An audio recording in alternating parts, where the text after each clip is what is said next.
হুন্না লিবাসুল লাকুম ওয়া আনতুম লিবাসুল লাহুন।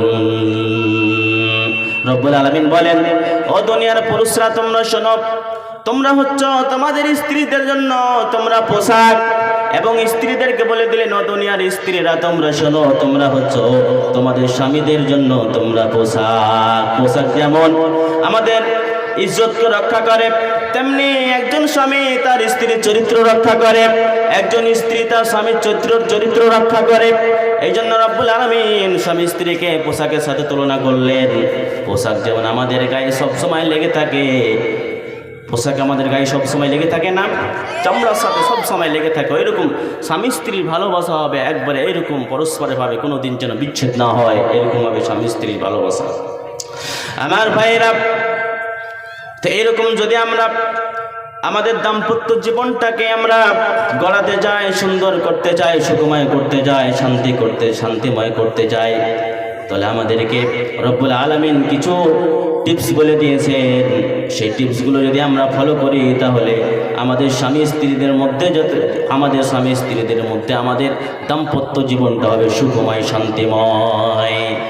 এমন সুখময় শান্তিময় হবে যে আর খাবারটা যেন শান্তিতে ভরে যাবে শান্তিতে, একটু কলহল, একটু অশান্তি থাকবে না।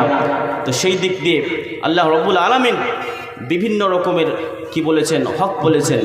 কোনো হক আল্লাহ রব্বুল আলামিন ইন্ডিভিজুয়ালি কিছু স্বামীকে দিয়েছেন হক, কিছু স্ত্রীকে দিয়েছেন, আবার কিছু উভয়কে দিয়েছেন, যে উভয় যদি তোমরা এইরকমভাবে হকগুলো পালন করো, তাহলে তোমাদের জীবনটা হবে সুখময়। আমরা প্রথমে জেনে নেব দ্য কালেকটিভ রেসপন্সিবিলিটি, আমাদের উভয় পক্ষকে, অর্থাৎ স্বামী এবং স্ত্রীকে আল্লাহ রব্বুল আলামিন কি কি দায়িত্ব দিয়েছেন, এগুলো আমরা প্রথমে জেনে নেব। এগুলি যদি আমরা আমাদের জীবনে বাস্তবায়ন করি, তাহলে আমাদের জীবনে, আমাদের স্বামী স্ত্রী, আমাদের দাম্পত্য জীবনে আর কোনো দিন অশান্তি থাকবে না, আমাদের জীবনটা শান্তিতে ভরে যাবে। ওই সময় এমন শান্তিতে ভরে যাবে যে আর আমাদের 14 ফেব্রুয়ারি করা লাগবে না। সামনে 14 ফেব্রুয়ারি রয়েছে, সেটাকে কি বলা হয়? Valentine's day. এটা আমাদের নয়। প্রিয় ভাইরা, যারা যুবক যুবতীরা রয়েছে, যারা ভ্যালেন্টাইন্স ডে পালন করো, খবরদার, এটা পালন করা যাবে না। এটা হচ্ছে আমাদের ইসলামের মধ্যে এটাকে হারাম করা হয়েছে। এটা হচ্ছে বেধর্মীদের এটা একটা কৃষ্টি কালচার, এটা খবরদার করা যাবে না। আমাদের ভালোবাসার দিবস লাগে না, আমরা একদিনে কাউকে ভালোবাসা দেই না, আমরা সব দিনই সবাইকে ভালোবাসি। আমাদের স্ত্রীদেরকে, আমাদের মায়েদেরকে, আমাদের বাবাদেরকে আমরা সব দিনই ভালোবাসি। আমরা কোনোদিন একটা দিন যে এই দিনটায় আমরা ভালোবাসা দেব, এটা আমরা করতে চাই না। আমরা মুসলমান। আর এই ভ্যালেন্টাইন্স ডে এমন একটা দিন যেটাকে আমরা বলি বিশ্ব বেহায়াপনা দিবস, বিশ্ব লুচ্চাপনা দিবস। এই দিবসের 14 ফেব্রুয়ারিতে এত জঘন্য কাজ হয় যা বলার কথা নয়। এটা হচ্ছে সবচাইতে খারাপ দিন আমরা বলি। অতএব আমরা যদি কোরআন এবং সুন্নাহ দিয়ে আমরা আমাদের জীবনটাকে যদি সাজাতে পারি, তাহলে আমাদের জীবনটা হবে সুখময়, আমাদের দাম্পত্য জীবনটা হবে শান্তিময়, সুখময়, আর কোনো কিছু করা লাগবে না। তো আমরা প্রথমে জেনে নেব দ্য কালেকটিভ রেসপন্সিবিলিটিগুলো কি কি। আমার ভাইরা, যারা এখানে বিবাহিত নারী এবং বিবাহিত পুরুষ রয়েছেন, তারা ভালো করে শুনবেন। আমাদের যৌথ যেগুলো হক, আমাদের স্বামী এবং স্ত্রীদের উভয়কে আদায় করতে হবে।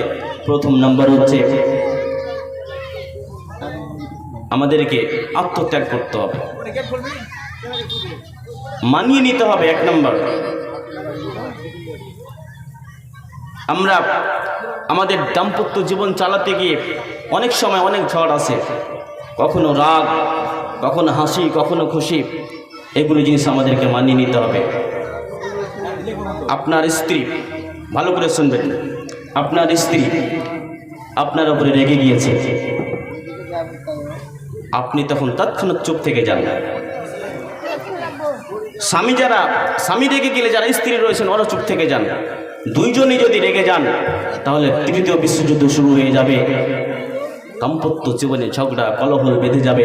খবরদার, একজন রেগেছেন, একজন চুপ থাকেন, তবে সংসারে অশান্তি আসবে না। আমার ভাইরা, দাম্পত্য জীবনটার নাম হচ্ছে মানিয়ে নেওয়ার একটা জীবন। সেই জীবনে আসবে হাসি, কান্না, ঝড়, মেঘ, বৃষ্টি, কখনো আসবে রৌদ্র, বিভিন্ন রকমের জিনিস আসবে, এই জিনিসগুলো আমাদেরকে মানিয়ে নিতে হবে। এরই নাম হচ্ছে দাম্পত্য জীবন। যদি আপনি না মানায় নেন তাহলে সংসার টিকবে না, কোনো সময় সংসার ভেঙে যাবে।